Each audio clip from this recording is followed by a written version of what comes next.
2024년 6월 12일 수요일 저녁 예배에 하나님께서 우리에게 주시는 말씀은 에베소서 6장 1절부터 9절까지 말씀입니다.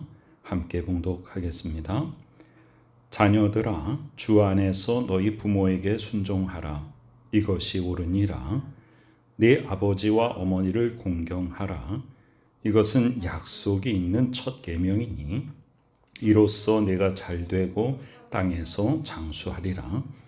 또 아비들아, 너희 자녀를 노엽게 하지 말고 오직 주의 교훈과 훈계로 양육하라. 종들아, 두려워하고 떨며 성실한 마음으로 육체의 상전에게 순종하기를 그리스도께 하듯 하라. 눈가림만 하여 사람을 기쁘게 하는 자처럼 하지 말고 그리스도의 종들처럼 마음으로 하나님의 뜻을 행하고 기쁜 마음으로 섬기기를 주께 하듯 하고 사람들에게 하듯 하지 말라. 이는 각 사람이 무슨 선을 행하든지 종이나 자유인이나 주께로부터 그대로 받을 줄을 알미라. 상전들아, 너희도 그들에게 이와 같이 하고 위협을 그치라. 이는 그들과 너희의 상전이 하늘에 계시고 그에게는 사람을 외모로 취하는 일이 없는 줄 너희가 알미라. 아멘. 6장 1절부터 4절은 부모 자식 간의 관계에 대한 말씀입니다. 자녀들아. 그런데 이 앞에는 그러므로라고 하는 원래 헬라어 원어에는 그러므로라는 말이 있습니다. 그러니까 그러므로 자녀들아, 주 안에서 너희 부모에게 순종하라. 그러면 그 앞에 5장과 이어지는 거죠. 원래 성경을 쓸 때 장절을 나누어서 쓴 것이 아닙니다. 나중에 또 출판, 편집, 또 우리가 성경 말씀을 찾는데 편리에 의해서 몇 장 몇 절로 나눈 것이죠. 그러면 6장이 시작하면서 앞에 거 이어지니까 이것은 뭐와 관계되냐면 5장 21절에 그리스도를 경외함으로 피차 복종하라는 말씀이 계속 이어지는 것입니다. 그래서 남편과 아내가 피차 사랑하고 존경하라 그랬고, 이제 6장에 와서는 자녀들은 그러면 주 안에서 너희 부모에게 순종하라. 이것이 옳으니라.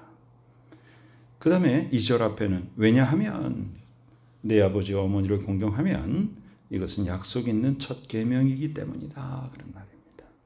창세기 2장 24절에 하나님이 사람을 만드시고 인간에게 주신 말씀입니다. 그리고 이 말씀은 계속 이어져서 하나님께서 뭐라고 말씀하셨습니까? 창세기에서 생육하고 번성하라 그랬습니다. 그러니까 생육하고 번성이라는 것은 뭐냐 하면 자녀를 출산하는 것입니다. 자녀를 출산하면 부모와 자식의 관계가 형성이 되죠. 그리고 계속해서 하나님 아버지께서 우리 인간들을 지켜보시고 돌보시고 이끌어 주시면서 살았습니다.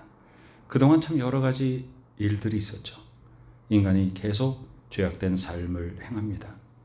그래서 가인이 아벨을 죽이고 가인은 쫓겨나고 아벨 대신에 셋이 하나님이 세 번째 아들 셋을 주셔서 그 셋을 통해서 인류가 또 확장되어 나가고, 또 범죄함이 너무 창궐하니까 하나님께서 홍수를 통해서 멸망시키고 오직 노아의 가족을 통해서 새로운 인류를 이끌어 가시죠. 그러나 인간들은 바벨탑을 쌓고 하나님께 도전하고 모든 인류는 온 땅에 각자의 언어를 가지고 흩어져 살게 되고 그런 삶이 계속됩니다.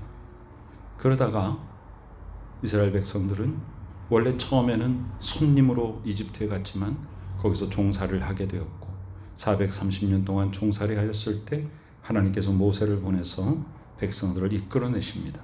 자, 그때까지 뭐가 없었냐면 법이 없었습니다. 율법이라는 게 없었습니다. 그리고 하나님께서 출애굽기 20장에서 뭘 주십니까? 처음으로 십계명을 주십니다. 그것이 하나님께서 하나님의 백성에게 주신 첫 번째 법입니다. 그 첫 번째 법에 하나님을 섬기라는 말씀이 있고 그 다음에 내 부모를 공경하라. 인간관계 속에서 첫 번째 등장하는 계명이 부모 공경입니다. 그리고 약속을 줍니다. 내가 잘되고 땅에서 장수하리라. 그래서 부모를 잘 공경하면 이 땅에서 잘되고 장수하리라. 이것이 약속이 있는 첫 계명이다라는 것이. 그래서 자녀들아 주 안에서 너희 부모에게 순종하라 그랬습니다. 그러면 어떤 부모냐 하면 믿음의 부모를 전제로 합니다. 믿지 않는 부모가 아닙니다. 그러면 주 안에서니까 믿음 안에서입니다. 그럼 믿지 아니하는 부모에게는 거역하라는 것입니까? 그것이 아니라 가장 최고의 효도는 내 부모에게 복음을 전해서 말로만 전하는 것이 아니라 나의 삶의 영향력을 통해서 내 부모를 하나님께로 인도하는 것입니다. 4절에 보면 아비들아 너희 자녀를 노엽게 하지 말라. 오직 주의 교훈과 훈계로 양육하라. 부모가 하나님의 교훈과 훈계 가운데 바로 서 있으면 그의 삶을 통해서 자녀들에게 말이 아닌 의도적인 행동이 아닌 풍겨나는 향기를 통해서 자연히 교훈과 훈계가 전달되게 됩니다. 그러면 자녀들이 그 모습을 보고 그렇게 배우게 되는 것이죠. 우리가 세상에서도 보면 부모가 어떤 모습이었는가 그것이 그 아이가 성인이 돼서 똑같은 모습을 답습하게 되는 것을 발견할 수 있습니다. 그래서 여기 아비들아 너희 자녀를 노엽게 하지 말라 그랬어요. 그러면 양육할 때, 훈계할 때, 교훈을 줄 때 어떻게 되느냐? 감정으로 하지 말라는 것입니다. 그러면 뭘로 해야 되는가? 사람의 생각, 사람의 말, 나의 방법으로 하지 말고 하나님의 말씀대로 부모가 먼저 행하는 모습을 보여주고 자녀들에게 하나님의 말씀을 전하여서 하나님의 말씀으로 양육하라는 것이죠. 이것이 가정 속에서 부모와 자녀의 관계입니다. 5절 이하는 이 사회 속에서의 상하 관계에 대해서 얘기합니다. 이 성경이 기록될 당시에는 종이라는 제도가 있었죠. 그러면 지금은 종이라는 제도가 없죠. 지금의 종은 뭐냐면 근로자, 월급 받고 일하는 사람, 남의 밑에 있는 사람, 어떤 책임을 지고 있는 사람이죠. 또 상전은 다른 사람을 일을 시켜서 부리는 사람. 종들아 두려워하고 떨며 성실한 마음으로 육체의 상전에게 순종하기를 그리스도께 하듯 하라 그랬어요. 어떤 경우에 그리스도인 청년이 이제 어느 회사에 취직을 했는데 그 상사가 예수 안 믿는 사람이에요. 그래서 그리스도인 청년이 신입사원이 들어가서 거기에 항거합니다.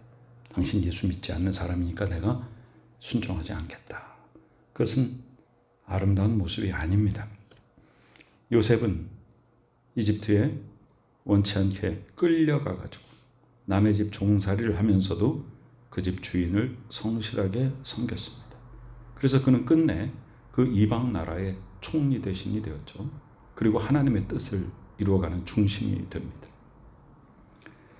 성경은 육체의 상전에게 순종하라.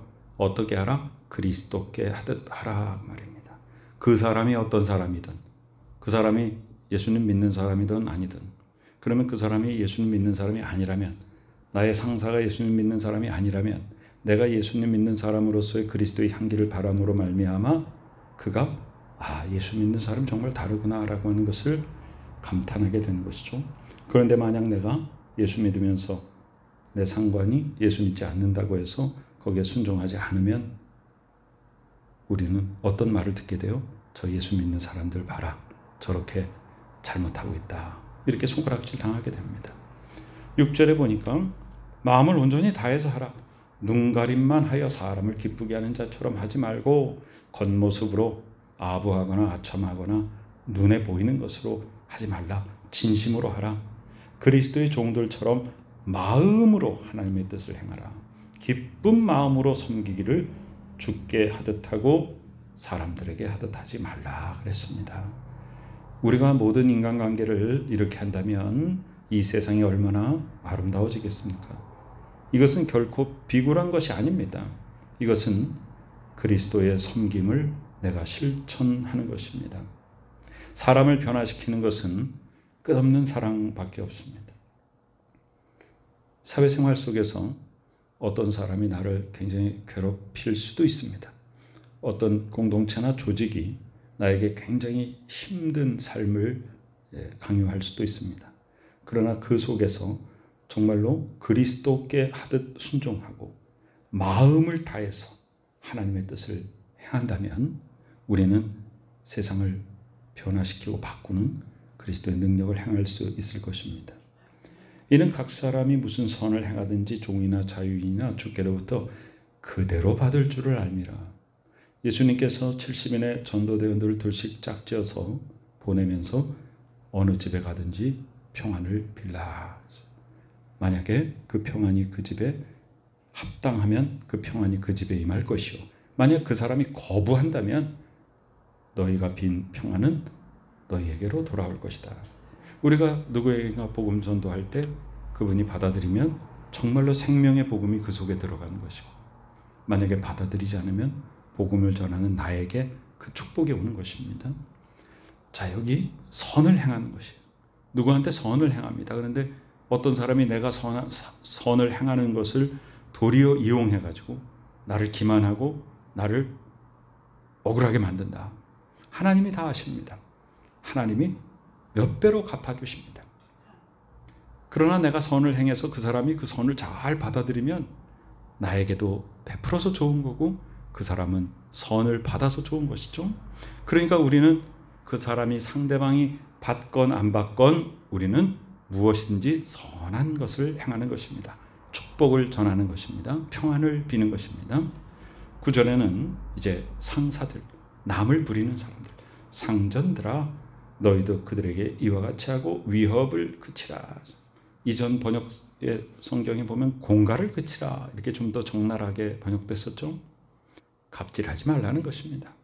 이는 그들과 너희의 상전이 하늘에 계시고 네가 상전이라고 한들 얼마나 높겠느냐. 하늘 위에 진정한 상전이 계시다 그 말이에요. 그에게는 사람을 외모로 취하는 일이 없다. 네가 갑의 자리에 있다고 해서 또 저 사람이 을의 자리에 있다고 해서 천만에 하나님도 그러면 갑을로 취하겠느냐? 아니다. 하나님은 누가 위에 있고 누가 아래에 있는가? 그것을 보시지 않는다.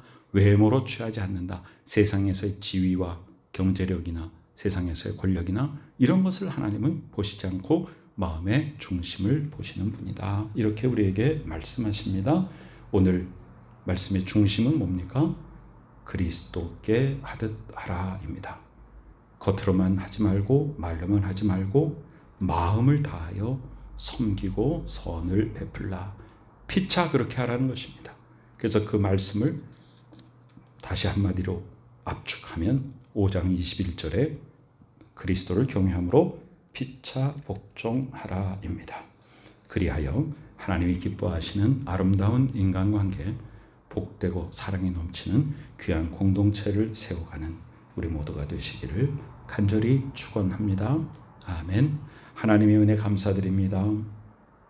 이 땅에서 우리가 어떤 자리에 있든지 우리의 상전은 하나님이시니 우리 저 겸손하게 모든 걸 내려놓고 우리의 마음 깊은 곳에서 정말 그리스도께 하듯이 다른 사람을 섬기며 사랑하며 존중하여서 서로 종노릇하고 서로 존경하며 서로 복종하며 하나님 아버지의 뜻을 이루어가는 귀한 공동체 세워갈 수 있도록 하나님께서 은혜와 은총을 베풀어 주시옵소서.